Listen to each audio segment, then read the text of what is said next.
Once again आपका स्वागत है बैंक फॉर सक्सेस के इस यूट्यूब चैनल पर। और मैं आपका दोस्त ब्रजेश। दोस्तों, आज जो टॉपिक लेकर आया हूँ वो है आरआरबी ऑफिस असिस्टेंट के बारे में। चलिए इस टॉपिक की शुरुआत करेंगे। उससे पहले आप मेरे चैनल को सब्सक्राइब कर लीजिए अगर आपने अभी तक सब्सक्राइब नहीं किया है तो। दोस्तों, नीचे कॉर्नर में सब्सक्राइबर का बटन है और उस पर आप क्लिक कर दीजिएगा तो ये चैनल सब्सक्राइब हो जाएगा। मेरा आपसे यही रिक्वेस्ट है कि आप चैनल को जरूर सब्सक्राइब कीजिए। चलिए एक बार देखते हैं एग्जाम के डेट के बारे में। अगर आप देखो तो यहाँ कंबाइंड डेट लिखा हुआ है, तो क्योंकि कैलेंडर में इसी तरह से डेट है तो आपको ऑफिस असिस्टेंट का डेट देखो तो प्रीलिम एग्जाम इस देश में से कभी जो है कंसीडर किया जा सकता है। तो या तो वो स्टार्टिंग में होगा 3 दिन, या एंड के लास्ट 3 डेज में आपको एग्जाम हो सकते हैं। अगर पीओ जो है वो पहले हुआ तो पीओ अगर पहले होता है तो फिर आपको पहले 3 दिन में जो है वो पीओ का एग्जाम होगा। फिर आपका क्लर्क लेवल एग्जाम जो है ऑफिस असिस्टेंट वाला ओए वाला एग्जाम वो लास्ट के 3 दिन में होगा। लेकिन मेंस एग्जाम अगर आप देखो, मेंस एग्जाम जो है वो एक सिंगल स्लॉट में एग्जाम होगा और वो है 12 नवंबर को आपका एग्जाम कंडक्ट किया जाएगा मेंस एग्जाम। ओके, तो आपको प्रीलिम के बाद ज़्यादा टाइम बच जाता है, तो इसलिए आप जो है अभी आपके पास बहुत ज़्यादा 7 से 8 महीने आपके पास टाइम है प्रीलिम एग्जाम या पूरे एग्जाम के प्रिपरेशन के लिए। तो अगर आप जो लोग हिंदी भाषी क्षेत्र से बिलोंग्स करते हैं, ओरिजिनल लैंग्वेज उनका जो है इंग्लिश लैंग्वेज उतना अच्छा नहीं है, तो उन लोगों के लिए एक बेस्ट एग्जाम होता है सिलेक्शन के लिए। क्योंकि इसमें हालांकि इसमें कट ऑफ ज़्यादा आता है, लेकिन आप अगर प्रिपरेशन अच्छे करते हो तो आप कट ऑफ आपके लिए मैटर नहीं करता है। ओके, एक बार शुरुआत करते हैं इस एग्जाम के पैटर्न के बारे में, पहले देख लेते हैं। पर उससे पहले एजिलिटी देख लेते हैं। आपका जो है एज होना चाहिए 18 से 27 साल। उसके बाद इस पोस्ट के लिए आपको सैलरी जो मिलती है वो 18,000 से लेकर 21,000 तक आपको ज्वाइनिंग सैलरी मिलती है। मतलब जब ज्वाइन करते हो तो उसमें आपको 18,000 से लेकर 21,000 तक आपकी सैलरी मिलती है। एजुकेशनल क्वालिफिकेशन जो है वो सेम है, ग्रेजुएशन डिग्री होनी चाहिए या सीए वगैरह कुछ आपने कर रखा है, मिनिमम आपके ग्रेजुएशन डिग्री आपके पास होनी चाहिए।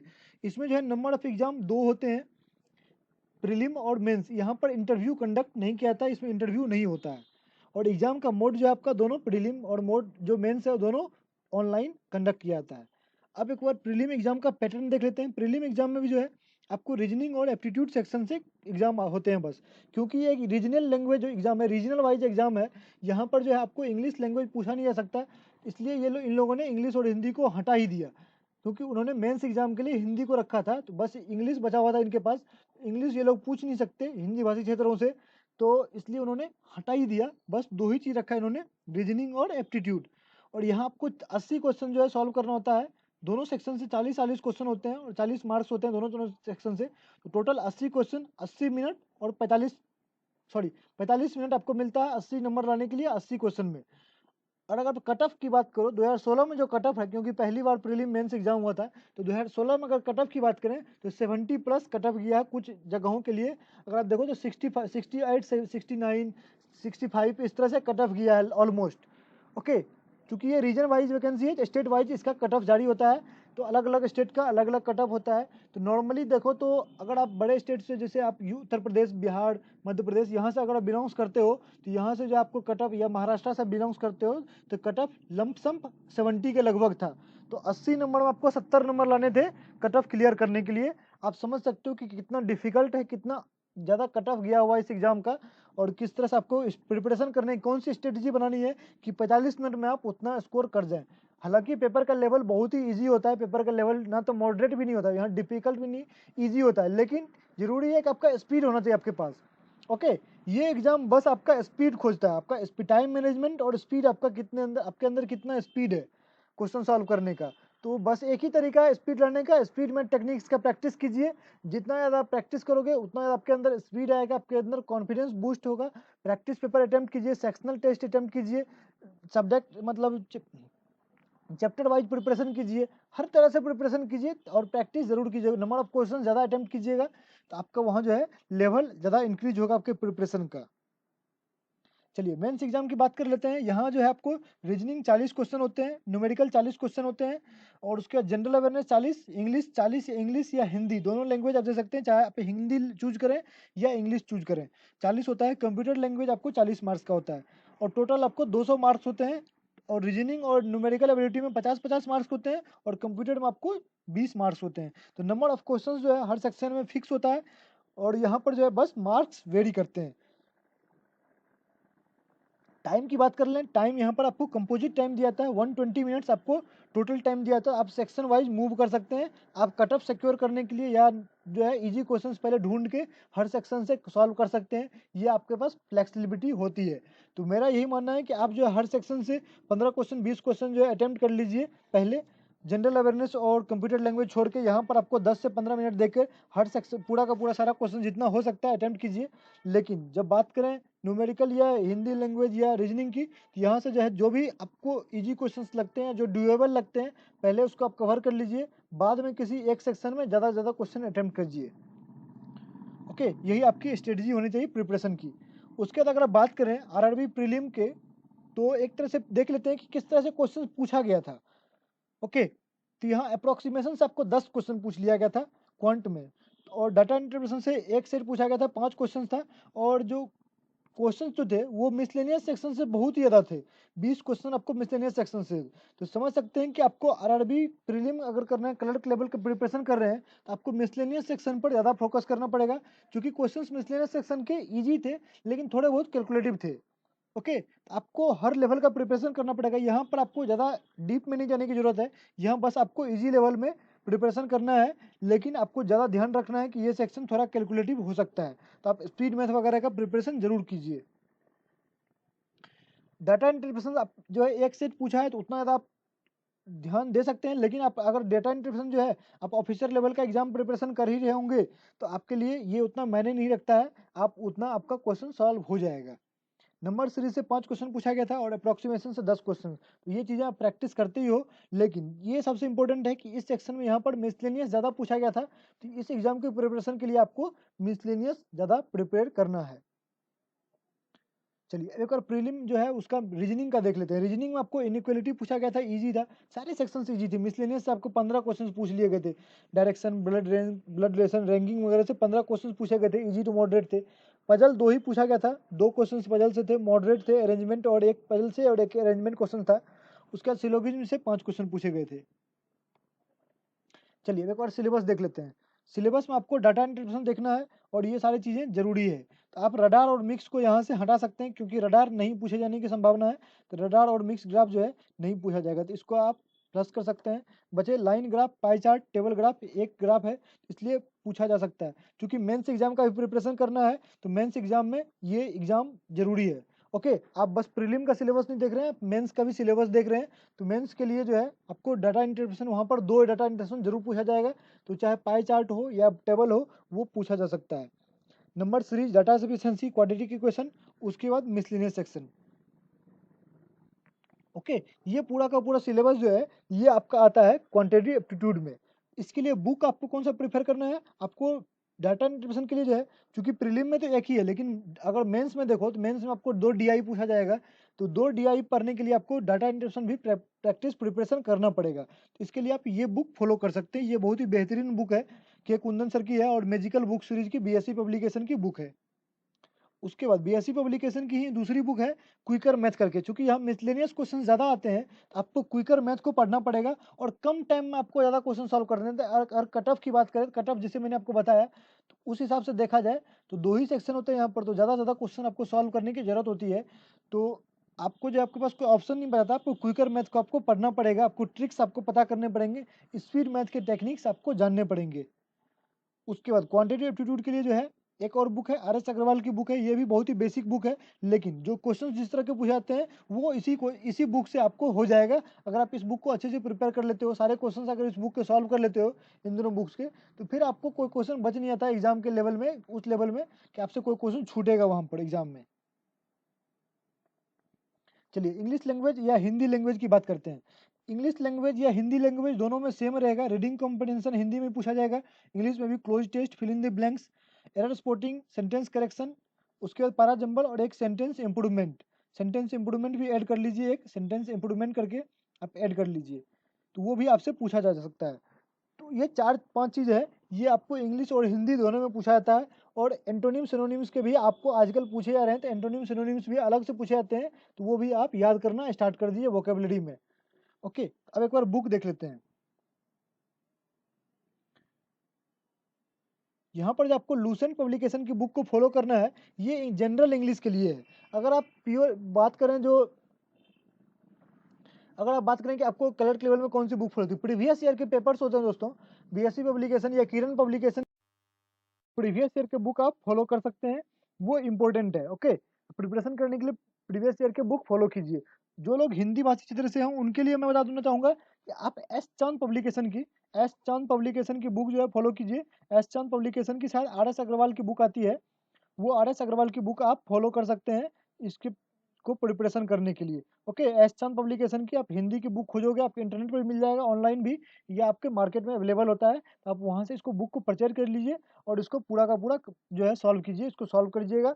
इसमें आपको ग्रामर भी दिया हुआ है, उसके बाद आपको क्वेश्चंस भी दिए हुए हैं जो बैंक एग्जाम या कहीं किसी एग्जाम में पूछे गए हैं, वो क्वेश्चन प्रीवियस ईयर के क्वेश्चंस भी इंक्लूडेड है इसमें।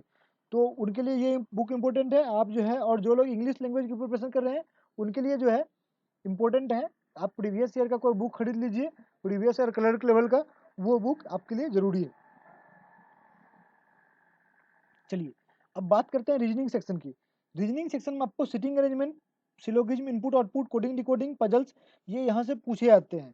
तो ये सेक्शन जो है ये जनरली जो है इजी टू मॉडरेट सेक्शन रहेगा, और यहाँ पर आपको अल्फा न्यूमेरिक सीरीज या यहाँ पर ये सेक्शन से आपको 5 क्वेश्चन या रैंकिंग वगैरह क्वेश्चन यहाँ पर ज़्यादा पूछे जाते हैं। कोडिंग डिकोडिंग जो नॉर्मल पैटर्न होता है वहाँ से पूछा जाएगा। इनपुट आउटपुट चांस बनता है पूछा भी जाएगा, नहीं भी पूछा जाएगा, लेकिन प्रिपेयर कर लीजिए कीजिए। उसके बाद सिलोगिज्म आपसे पूछा सकता है, सिटिंग अरेंजमेंट, पजल वगैरह, यहाँ से एक पजल पूछा सकता है। लॉजिकल रीजनिंग में भी पूछा भी जा सकता है, नहीं भी पूछा सकता है। ओके, कोडेड इनइक्वलिटी पूछे जा सकते हैं, कोडेड इनइक्वलिटी के चांस बनते हैं, लेकिन प्रिपेयर कीजिए। इनइक्वलिटी पूछे जाएंगे, कोडेड इनइक्वलिटी पूछे जाएंगे नहीं, ये श्योर नहीं है, लेकिन आप प्रिपेयर जरूर कर लीजिए। डाटा सफिशिएंसी ना के बराबर चांस से पूछा जाएगा, लेकिन आने वाले दिनों में जैसे कि पेपर का लेवल अब इंक्रीज होते जा रहा है, क्लर्क लेवल पेपर जो है वो पीओ लेवल का पेपर बनते जा रहा है, तो आपको ये चीज़ें भी जरूर कवर कर लेनी चाहिए कि इनपुट आउटपुट, डाटा सफिशिएंसी और लॉजिकल रीजनिंग के क्वेश्चंस भी पूछे जा सकते हैं।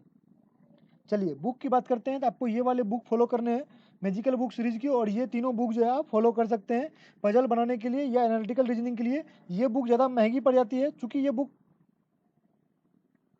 बहुत ज़्यादा बेहतरीन है, बहुत ज़्यादा ढेर सारी चीज़ें कंटेंट दिया हुआ है, तो ये बहुत ज़्यादा अच्छी बुक है। लेकिन अगर आप ये बुक आपको 700 के लगभग में पड़ जाते हैं, लमसम में आपको आएगा 700 के लगभग में, तो ये बुक महंगा पड़ जाता है अगर आप तो ये दोनों बुक आप फॉलो कर सकते हैं। ये दोनों बुक भी उतना ही काम का है जितना ये बुक काम का है। ओके, तो ये दोनों बुक आप एम के पांडे की बुक खरीद लीजिए, या आप और पजल के लिए आप ये बुक मैजिकल बुक खरीद लीजिए। चलिए कंप्यूटर अवेयरनेस की बात कर लेते हैं। कंप्यूटर अवेयरनेस में आपको यहाँ पर जो है लॉजिकल क्वेश्चंस भी पूछे जा सकते हैं, लेकिन चांस कम बनता है। तो यहाँ पर चूंकि क्लरिकल लेवल एग्जाम है, यहाँ पर डायरेक्ट क्वेश्चन पूछे जाएंगे, तो आप जो है जितना भी एक्सेल वगैरह के बारे में जानकारी रखिए, वर्ड उसके मेन्यू वगैरह में नहीं पूछे जाएंगे। लेकिन आपने पीओ लेवल में अगर प्रिपरेशन की, अगर आप क्लर्क का फॉर्म भरा है तो आपने पीओ का भी फॉर्म भरा ही होगा, तो आप पीओ का प्रिपरेशन कर रहे हैं तो सेम आपको यहाँ भी कंप्यूटर अवेयरनेस सेम होता है। तो इस तरह से आपको फंडामेंटल ऑफ कंप्यूटर, शॉर्टकट्स वगैरह ज़्यादा पूछने होते हैं। एब्रीविएशन आपको यहाँ पर ज़्यादा क्वेश्चन पूछे जाते हैं, 3-4 क्वेश्चन आपको एब्रीविएशन पूछ लिया जाता है। तो उसके बाद एमएस ऑफिस के बारे में आपको ज़्यादा क्वेश्चन पूछे जाते हैं, उसके सॉफ्टवेयर के बारे में आपको क्वेश्चन पूछे जाते हैं। ये चीज़ें आपको, जैसे वायरस वगैरह क्वेश्चन जो है आपको ज़्यादा आजकल पूछे जा रहे हैं, तो वायरस वगैरह के बारे में भी आप पढ़िए, ट्रोजन वगैरह के बारे में, ये चीज़ें इंपॉर्टेंट हैं। ओके, ये तो थी कंप्यूटर अवेयरनेस की बात। अब एक बार बैंकिंग वगैरह के बारे में भी देख लेते हैं। फिर करंट अफेयर सेक्शन के बारे में बात करें तो करंट अफेयर सेक्शन में आपको हर सेक्शन को अलग अलग पढ़ना है।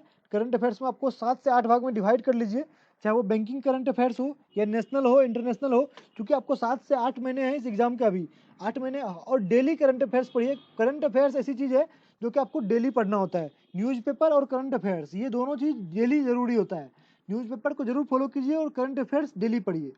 और डेली अगर आप देखो तो अलग अलग सेक्शन में बनाइए, क्योंकि ये आपको 5 से 6 महीने बाद जरूरी है, तो उस समय आपको बस रिवाइज करना पड़े, ऐसा बना के लिखिए। मतलब अगर आप नोट्स बना रहे हैं तो करंट अफेयर्स का अगर आप लिखते हो डेली के लिए पढ़ने के लिए, तो लिखिए, आप उसको लिख के नोट्स बना लीजिए, क्योंकि आपको पढ़ के नहीं छोड़ना है। आपको अभी एग्जाम नहीं होने वाला है, आपका एग्जाम जो है 6 महीने बाद होने वाला है, तो उसके लिए आपको अभी से नोट्स बना के रखना पड़ेगा। तो नोट्स जब बनाइए तो आप किस तरह से बनाइए कि नेशनल को, सारे नेशनल करंट अफेयर्स जो भी है 6 महीने तक का जो है आपको एक ही जगह होना चाहिए। इंटरनेशनल 6.5 महीने तक जो है एक ही जगह होना चाहिए। अपॉइंटमेंट 6 महीने तक एक ही जगह होना चाहिए। स्पोर्ट्स 6 महीने तक का एक ही जगह होना चाहिए, स्टेट वाइज 6 महीने तक का एक जगह होना चाहिए।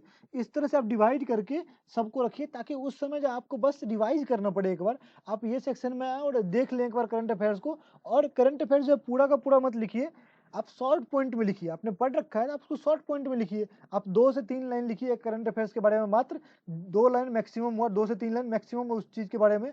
बस उससे रिलेटेड जो चीज़, मतलब उसके इंपॉर्टेंट जो पार्ट है वो लिखिए। पूरा का पूरा स्टोरी मत लिखिए, अपने लिए नोट्स बनाइए तो।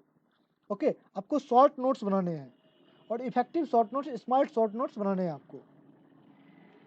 सेम स्टैटिक अवेयरनेस के साथ, स्टैटिक अवेयरनेस को जो है आपको, स्टैटिक अवेयरनेस सेक्शन को आपको ढेर सारे सोर्स मिल जाएंगे। आपको ढेर सारी साइट्स है, ग्रेड स्टेक वगैरह, बैंकर्स अड्डा, affairs cloud, bank exam today वगैरह साइट है। यहाँ से जो आप स्टैटिक अवेयरनेस का कैप्सूल डाउनलोड करके ये चैप्टर्स आप वहाँ से कवर कर सकते हैं। आपको इसमें नेशनल पार्क वगैरह, जो थर्मल पावर वगैरह होते हैं, ये चीज़ें आपको इंपॉर्टेंट होती हैं। ये हर एग्जाम में पूछा जाता है, तो ये ज़रूरी है। तो एक तरह से इसका भी आप नोट्स बना लीजिए। 8-10 पेज में आपको लगेंगे, 8 मैक्सिमम 8-10 पेज में आप इसको नोट्स बना सकते हैं, ताकि आप बार बार इसको रिवाइज कर सकें। सेम दोस्तों बैंकिंग अवेयरनेस के साथ भी देखिए, तो बैंकिंग हिस्ट्री वगैरह आपसे पूछी जाती है। ये बैंकिंग सेक्टर जो है इंपॉर्टेंट होता है, यहाँ से आपको क्वेश्चन ज़्यादा पूछे जाते हैं। तो आप इसका प्रिपरेशन करने के लिए भी एक बार आपको पूरा का पूरा जो है, कोई एक बैंकिंग एंड इकोनॉमिक्स करके बुक आती है बीएससी पब्लिकेशन की, वो बुक आप खरीद के उसको प्रिपेयर कर सकते हैं, या किसी साइट से जो है आप बैंकिंग के कैप्सूल डाउनलोड कर सकते हैं।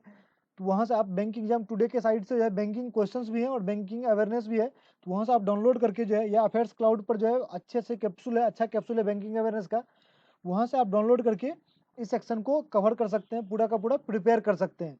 या आप कई सारे चैनल जो हैं, वीडियो अपलोडेड हैं कई सारे चैनल के, तो वहाँ से आप वीडियो देख के भी इस चीज़ को कवर कर सकते हैं। बट कंसिडर कीजिए इसका नोट्स बनाने का, खुद का आप नोट्स बनाइए इसके लिए। एक बार आपको नोट्स बन जाता है, तो फिर आपको बस दूसरी बार रिवाइज करने की ज़रूरत होती है, और वही इंपॉर्टेंट है, क्योंकि एग्जाम के टाइम में आप इसको फिर से नहीं पढ़ सकते, आप बस रिवाइज कर सकते हैं। एग्जाम के टाइम में आपको प्रैक्टिस मॉक करने की जरूरत होती है, उस समय मॉक प्रैक्टिस जितना करोगे वो इफेक्टिव होता है। दोस्तों यहाँ तक जो है आपको मैंने सारा कुछ बता दिया, सोर्स बता दिया, आपको बुक्स बता दिया, एग्जाम का स्ट्रेटजी मैंने बता दिया कि आपको प्रैक्टिस पेपर ज़्यादा अटेम्प्ट करने हैं। प्रिपरेशन आपकी जैसी भी हो, लेकिन प्रैक्टिस डेली कीजिए। एक मॉक अटेम्प्ट कीजिए, वो आपको रिलीजियसली फॉलो करना है, कि मॉक अटेम्प्ट करना है, न्यूज़पेपर डेली पढ़ना है, वोकेबलरी आपको याद करनी है, उसके बाद आपको करंट अफेयर्स डेली पढ़ना है, और स्टैटिक अवेयरनेस और बैंकिंग अवेयरनेस को एक बार कवर करने के बाद वीकली उसे रिवाइज जरूर करना है। तो ये चीज़ें आपको ध्यान रखनी है। स्पीड मैथ टेक्निक्स आपको जरूर ट्राई करना है, उसके लिए आपको टेबल वगैरह याद करने हैं, स्क्वायर क्यूब रूट वगैरह आप याद कीजिए। जितना ज़्यादा याद करोगे उतना आपको एग्जाम में हेल्प करने वाला है, क्योंकि ये एग्जाम जो है वो आपके बस टाइम मैनेजमेंट और स्पीड पर डिपेंड करता है। ये एग्जाम आपको नॉलेज नहीं, स्पीड टेस्ट करता है आपका। ओके, तो ये थी बातें, सारी बातें आपको डिस्कस हो चुकी हैं। अब आप प्रिपरेशन को स्टार्ट कर दीजिए, बस आपका ज़रूरी है आपका प्रिपरेशन स्टार्ट करने का। आपको अब सारा कुछ पता चल चुका है एग्जाम के बारे में। चलिए, अगर आपको ये वीडियो पसंद आया है तो अपने दोस्तों के साथ ज़रूर शेयर कीजिएगा। उसके बाद अगर आपने चैनल को सब्सक्राइब नहीं किया है तो चैनल को आप ज़रूर सब्सक्राइब कर लीजिए, हमें सब्सक्राइबर की ज़रूरत है। ओके, और आप वीडियो को लाइक ज़रूर कीजिए। चलिए, धन्यवाद दोस्तों इस वीडियो को देखने के लिए। आगे आने वाले दिनों में और भी कई अच्छी वीडियो आपको मिलने वाले हैं और आगे मिलते रहेंगे।